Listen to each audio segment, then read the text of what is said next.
A new upscale townhome project in Greenville gets the green light.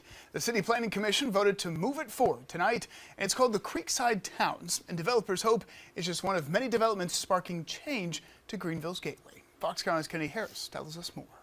Right now, 450 East Park Avenue is just an abandoned office building.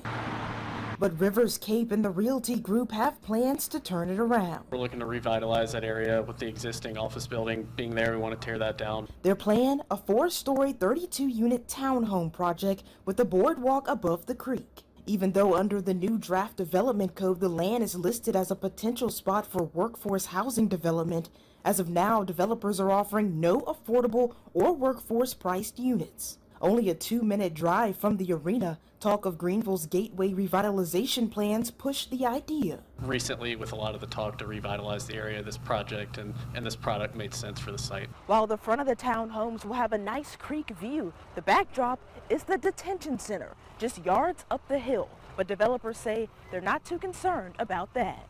I think in the long term, that whole area is probably going to be revitalized at some point. We're kind of happy to be the first ones in there and kind of revamping that neighborhood. Gateway project developers have talked about relocating the law enforcement center. However, it's owned by the county, and county officials told us in October it will cost millions to move, and it's not going anywhere anytime soon. Kennedy Harris, Fox Carolina News.